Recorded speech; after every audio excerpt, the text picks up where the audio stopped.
5 pesetas. Eso era suficiente para entrar. No en el colegio, en el kiosco de la esquina, el que estaba siempre ahí, aunque lloviera, aunque fuera lunes, el que tenía más cosas en medio metro cuadrado que un supermercado entero. Y ahí estaba todo lo que importaba. 12 chuches, las que valían un duro y pesaban más que eso. Y una de ellas tiene una historia detrás que nadie te contó mientras te la comías. La dejamos para el centro. El Kojak, el palo blanco, la bola roja que te dejaba la lengua del mismo color. No era el más barato, ni el más grande, pero tenía algo que los demás no tenían. Parecía de mayor. El inspector Kojak lo chupaba en la tele en vez de fumar, y nosotros lo chupábamos en el patio en vez de lo que fuera. 5 pesetas. Una decisión importante para un martes. El pica pica de sobre, polvo de color que picaba en la lengua y que venía con un palito de plástico que nadie usaba correctamente. Nadie. Lo lógico era meter el dedo, o la lengua directamente, o volcarlo todo de golpe y arrepentirte inmediatamente. 10 pesetas. Y las manos rosas durante el resto de la tarde. El regaliz, negro, elástico, con ese sabor que dividía a la gente en dos bandos que no se entendían. Los que lo amaban lo mascaban durante horas. Los que no lo soportaban lo usaban como moneda de cambio. Te doy mi regaliz si me das algo de lo tuyo. Era el billete pequeño del recreo. Siempre había uno disponible. Siempre servía para negociar. El caramelo de huevo frito. Forma de huevo frito. Sabor a algo. No exactamente a huevo, pero tampoco a nada que puedas describir bien. Era barato. Era grande para el precio que tenía. Y era de los que duraban.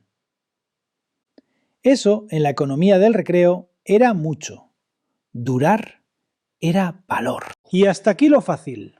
Antes de seguir, hay una en esta lista que tiene una historia detrás que no ponía en ningún sitio. La dejamos para el centro, como se prometió.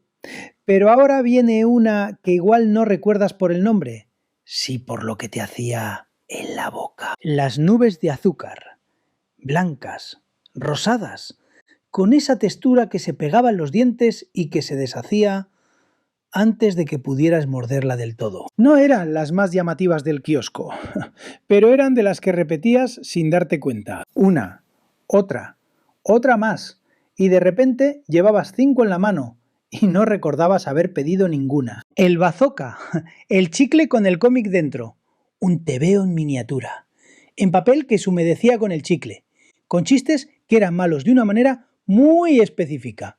El tipo de malo que tenía su propio encanto. El chicle duraba 5 minutos. El cómic duraba lo que tardabas en leerlo, que eran otros 5 minutos. Después de eso, ya solo quedaba el recuerdo de haber tenido algo especial en la mano. El Chupa Chups. El más conocido, el más vendido, el que más ha durado y el que tiene la historia, que se prometió al principio. El logo que lleva desde los años 60, ese óvalo con las letras, el que todavía existe hoy, lo diseñó Salvador Dalí, el pintor de los relojes derretidos, el del bigote. El más famoso de España en ese momento. Enric Bernat, al fundador, le pidió que rediseñara el envoltorio. Y Dalí lo hizo en una sesión, en un momento. Y ese diseño lleva más de 60 años en el palo de un caramelo que te comiste en un patio de colegio sin saber nada de eso. Algunas cosas valen más cuando no sabes lo que son, y otras valen exactamente lo que parecen. Las que quedan son de esas. Los lacasitos, pequeños, redondos, con ese chocolate que no era el mejor chocolate del mundo, pero que en ese contexto era perfecto. Venían en tubito o en bolsita. El tubito era el formato serio, la bolsita era para compartir, aunque casi nunca se compartía del todo. Y tenían un sistema, comerlos por colores, uno a uno, el rojo primero, o el amarillo, o el marrón último, porque era el que más había. Cada uno tenía su orden, nadie tenía el mismo. Los sugus, de los que se quedaban pegados en los dientes durante horas. De los que venían en papel de colores que parecía que ibas a poder separar fácil y nunca podías. El amarillo sabía a limón de una manera muy concreta. el rojo a fresa de otra manera igual de concreta. No eran sabores sofisticados, eran exactamente lo que prometían. Y eso, en el recreo, era una virtud. Las gominolas de oso. Colores que no correspondían a ningún sabor real conocido. Esa textura entre blanda y resistente que hacía que comerlas fuera un proceso. No se engullían, se masticaban. Y por eso duraban más que las demás. No porque fueran las mejores, porque exigían tiempo. En el recreo, eso también era algo. Y los petacetas. El caramelo que explotaba. No era una metáfora, explotaba de verdad, en la boca, con un ruido que podías escuchar tú solo, y que te hacía sentir que estabas haciendo algo ligeramente peligroso. Había un rumor, que si los mezclabas con Coca-Cola, algo pasaba, algo malo. Nadie sabía exactamente qué, nadie lo comprobó del todo, pero todos lo repetían. Eso es lo que hacía especiales a los petacetas, no el sabor, el rumor. 5 pesetas, o 10, o 20, si ibas bien de semana.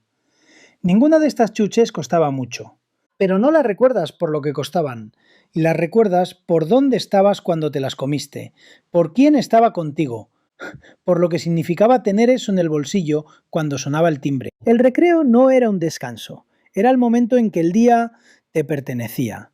Y estas chuches eran parte de eso. No es nostalgia. Es que algunas cosas no fallan aquí. Fallan antes de que te las quitaran. La cocina no se improvisa. Y cuando la entiendes, tampoco necesitas.